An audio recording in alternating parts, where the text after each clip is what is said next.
no livro de Romanos capítulo 12, nós vamos ler os versículos 1 e 2. Romanos capítulo 12, versos 1 e 2. Não se esqueçam de orar. Na próxima sexta-feira, o pastor Ebenezer, pastor Fernando, irmão Eliel, irmão Onão, os irmãos que foram até o congresso estarão retornando. Não se esqueçam de orar por eles. Romanos capítulo 12, versos 1 e 2, a palavra de Deus nos diz aqui o seguinte: rogo-vos, pois, irmãos, pela compaixão de Deus, que apresenteis os vossos corpos em sacrifício vivo, santo e agradável a Deus, que é o vosso culto racional, e não sejais conformados com este mundo, mas sede transformados pela renovação do vosso entendimento, para que experimenteis qual seja a boa, perfeita e agradável vontade de Deus. Essa é a palavra do Senhor. Louvado seja Deus. Podeis sentar. O que é um culto? Culto é um conjunto de atitudes que visam agradar, no nosso caso, especificamente, a Deus. Então, culto é tudo o que você faz com destinação ao agrado de Deus. Este é um conceito de culto. E, irmãos, nós temos aqui que concordar que, com o passar do tempo, este conceito tem se perdido. E por quê? Porque as pessoas, elas estão querendo viver muito mais para si do que propriamente dito para Deus. Afinal de contas, o texto aqui vai nos informar que para que o culto seja do agrado de Deus, precisa haver uma apresentação. Nós precisamos nos apresentar diante de Deus de forma que o Senhor se agrade. E o texto vai nos informar que para isso acontecer, eu tenho que apresentar o meu corpo, a minha vida, de forma santa e de forma viva. Por quê? E o que significa essa coisa de vida? Vida é algo que se movimenta. Vida é algo que faz. Morto não fala, morto não ouve, morto não sente. Já o vivo, sim. E nós devemos nos apresentar diante de Deus para cultuá-lo com a nossa vida de maneira ativa, não de uma maneira omissa, como se estivéssemos mortos. De forma nenhuma. Nós devemos nos apresentar diante de Deus de maneira viva. E quando nós pensamos em culto, e o tema da mensagem dessa noite é vida de culto, vida mesmo, de culto. Quando nós pensamos aqui no nosso culto, nós visamos o agrado do Senhor. O que Deus está pensando disso que estamos fazendo? E isso tem se perdido. Hoje, muitas vezes, a pergunta é: o que será que o povo vai gostar? O que será que nós vamos gostar? Será que o povo vai gostar daquele hino, daquela música, daquela palavra? Quando, na verdade, tudo que está acontecendo aqui tem por objetivo agradar a Deus. Deus tem que ser o louvado, Deus tem que ser o honrado, e não nós, de jeito nenhum. E qual é o resultado de uma apresentação viva e santa diante de Deus? O agrado do Senhor. E a palavra vai dizer que o culto, ele deve ser racional e não emocional. Não pode ser emocional, não pode ser baseado em sensacionalismo, de forma nenhuma. O nosso culto deve ser racional. Por quê? Porque o versículo 2 vai nos dizer o como nós devemos fazer isso. E como é? Primeiro, nós não devemos viver de acordo com os padrões do mundo.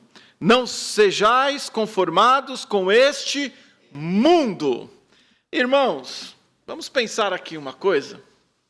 E eu, pensando nessa mensagem, eu fiquei imaginando isso. Nós temos uma referência de culto aqui, não temos?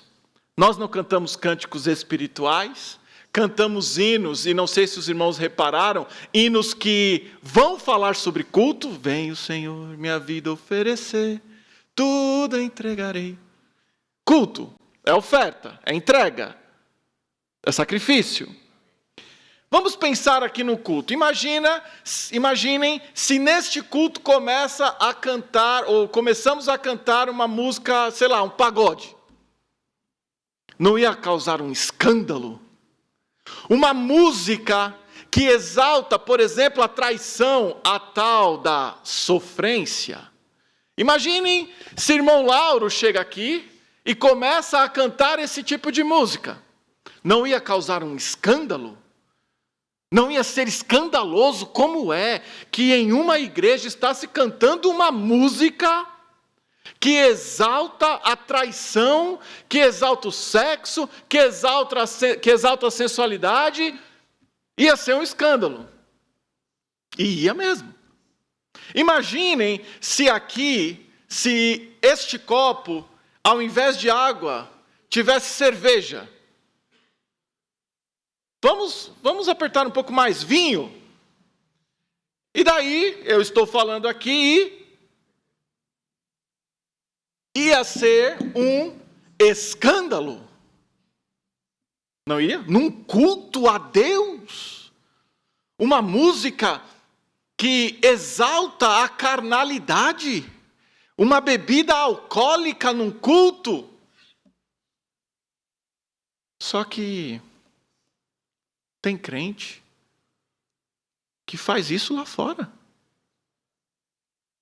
E o culto a Deus não é restrito a este lugar. O culto a Deus não é restrito a algumas horas. O nosso culto deve ser prestado com a nossa vida. E aí que está. Aqui não pode. Aqui não. Aqui é um escândalo. Mas na minha casa qual o problema de eu estar cantando músicas que exaltam a carnalidade, o sexo, a traição e por aí vai? Nossa, pastor, que radical, que duro. Mas a palavra de Deus está dizendo que eu devo apresentar o meu corpo, a minha vida, e não apenas um momento da minha vida. Ou é isso, ou a palavra de Deus é mentirosa. Na igreja, eu não posso beber. Ah, mas em casa, qual é o problema? Qual a dificuldade? A nossa vida precisa ser de inconformidade com os padrões do mundo. Uma música estranha aqui é um escândalo, mas eu ir em um show, não.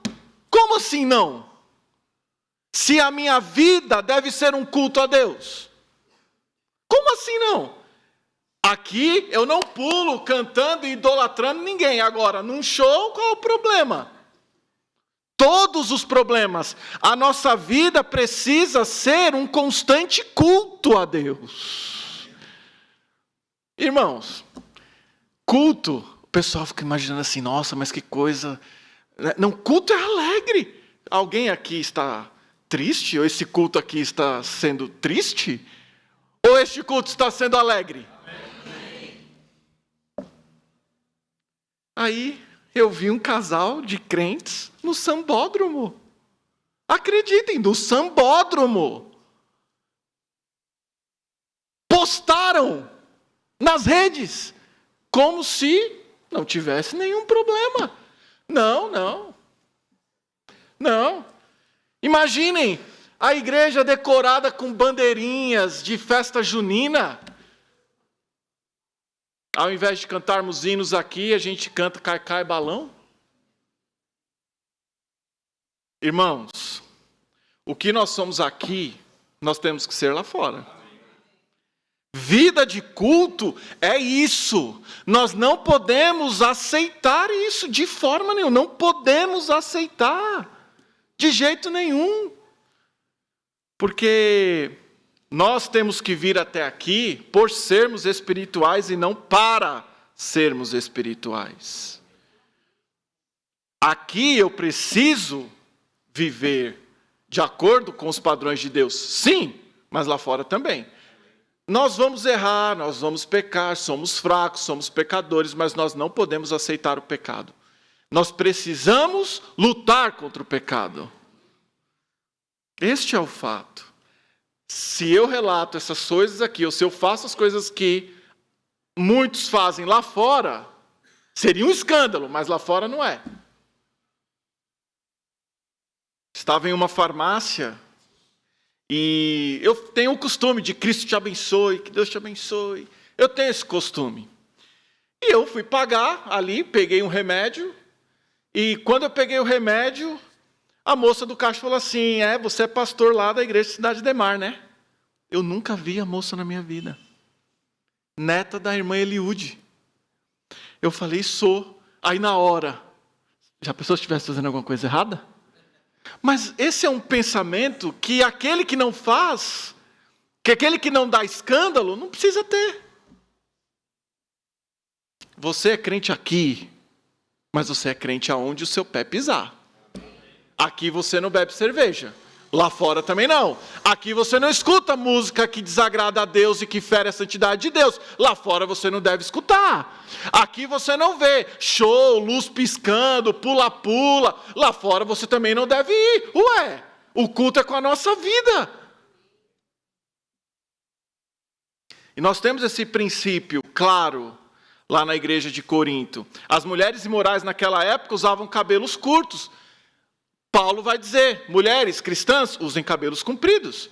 Naquela época, naquela cidade em específico, os homens imorais tinham cabelos compridos. Paulo falou, homens tenham cabelos curtos. Por que isso? Porque nós temos que ser diferentes do mundo.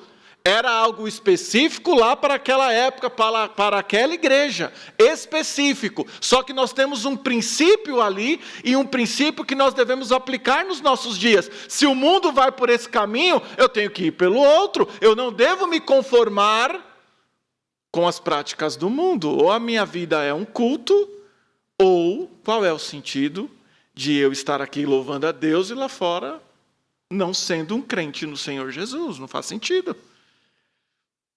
Em segundo lugar e último, em 1 minuto, se em primeiro lugar eu não devo viver de conformidade com o mundo, em segundo lugar, eu devo viver permitindo a ação de Deus na minha vida. Veja comigo.